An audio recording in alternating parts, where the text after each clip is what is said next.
Hey guys, it's Altcoin Al here, and I kind of wanted to talk about Ripple and kind of my thoughts on it and where I see it possibly going and what the heck is going on with it right now. So, the other day, a couple of days ago, I bought some Ripple. I believe I bought it must have been around here. Should probably zoom in a little bit. And I sold it.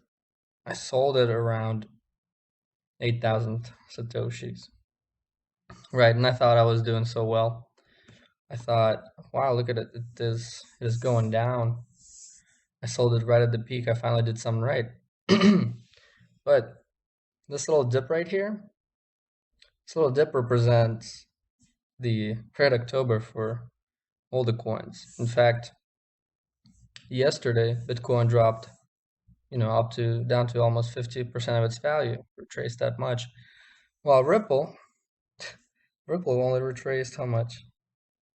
Let's see, 90. Let me get a different thing. Can't see its value. 56 to 30, while Ripple only dropped 20%. And of course, now it's back to almost its original value.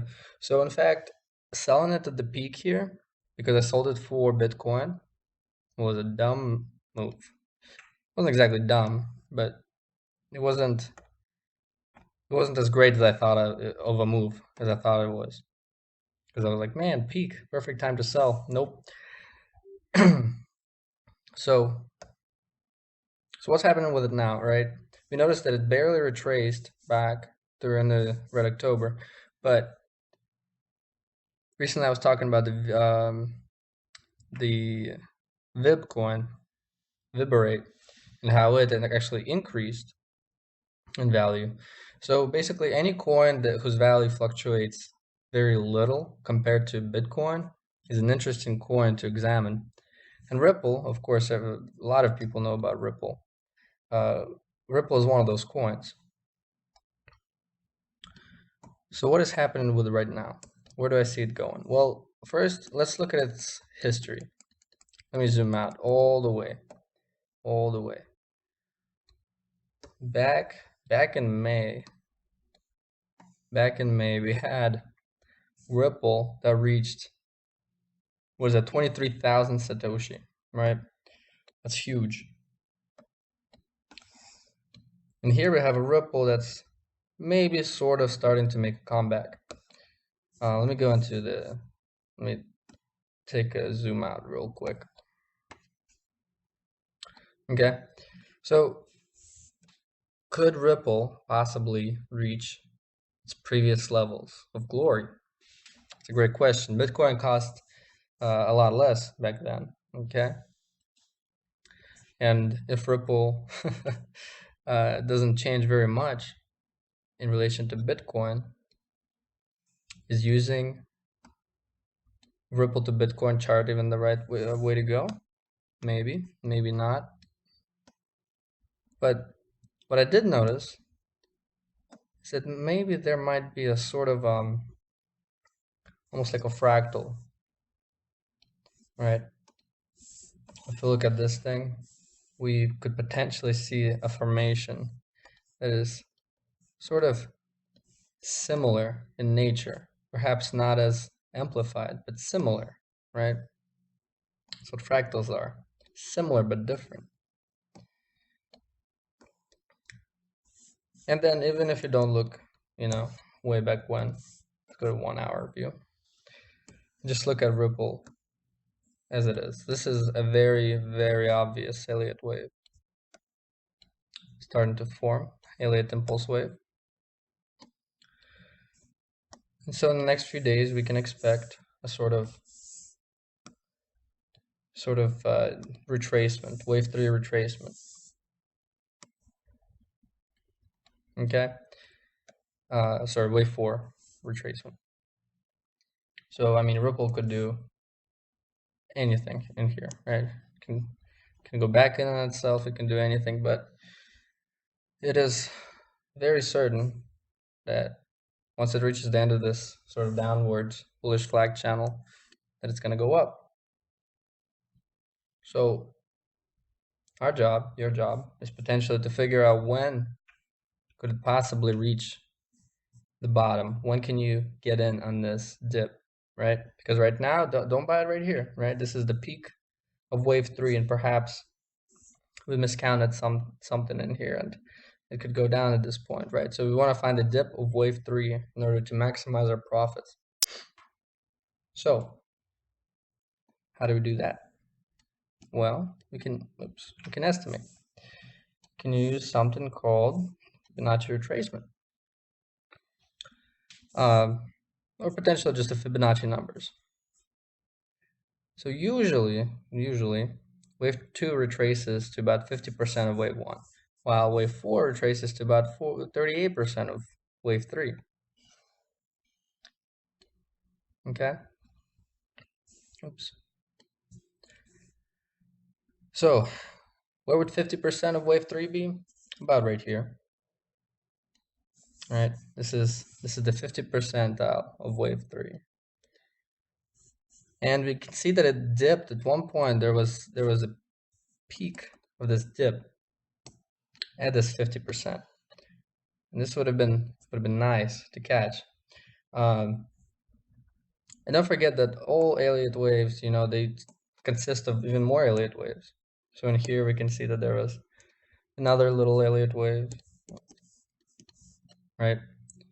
And then we have just a basic ABC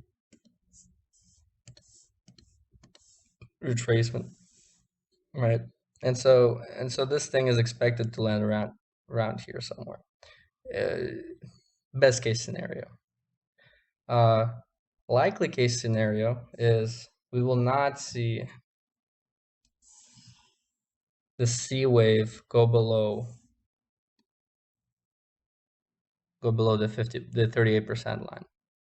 Right, it's possible. It's a ballpark, but I would set up your buy ladder around this area right here, somewhere between 63 and 6,600 satoshis.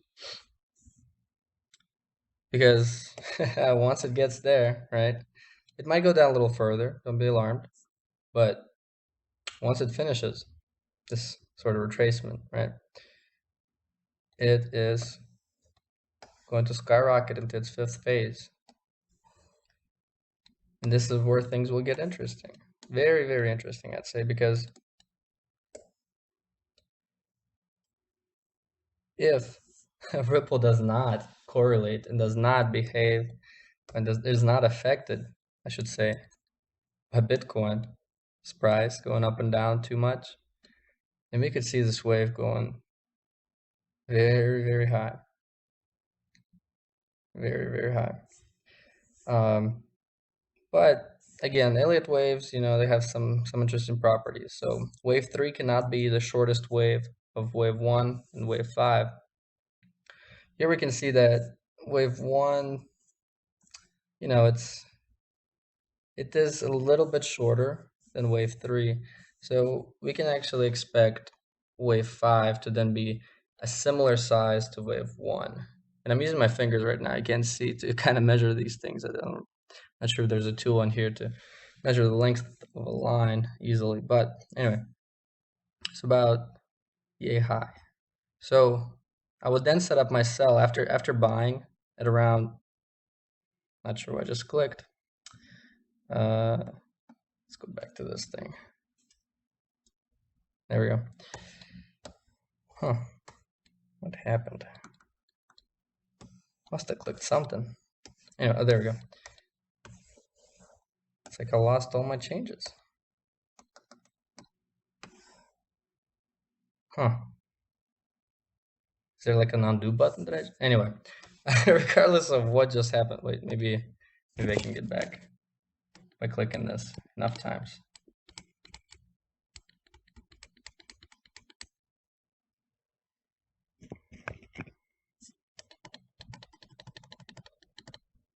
Okay, good. Not sure what I clicked that made all my changes go away like that. But anyway, Wait, no, this might be a different. Yeah, this is VIB. Silly. Gonna have to write a complaint. Anyway, so what I was saying is, regardless of what we see or don't see, is I would buy. Oh, this is 15 minutes. Is I would buy perhaps around 66, 63 to 66 Satoshis. Okay, let's see, so this is 63. If it dips below 63, I mean, there would be no doubt in my mind to buy at that point. 66 is a little bit more risky, but we could expect wave 5 to be around the size of wave 1. Let's see, and so this retraces to about right there. I expect to see something like this, and I would start selling around 90, 98 to 101 Satoshis. Okay, I would sell somewhere right here, because while you really shouldn't be paying attention to excuse me, while I shouldn't be paying attention to these round numbers, it's a matter, it's just a fact that people will set up huge sell walls at these huge round numbers. And so even if it will eventually reach past 10,000 Satoshis, there will be a bit of a dip. In fact, it'll probably probably be a corrective wave, a pretty nasty one, I'd say, somewhere around there. So it's just a good time to sell around here and just relax for a little bit and kind of see where the market takes Ripple after this point. Anyway, hope you learned something new, and remember, it's your money, your choice. Be safe, and peace.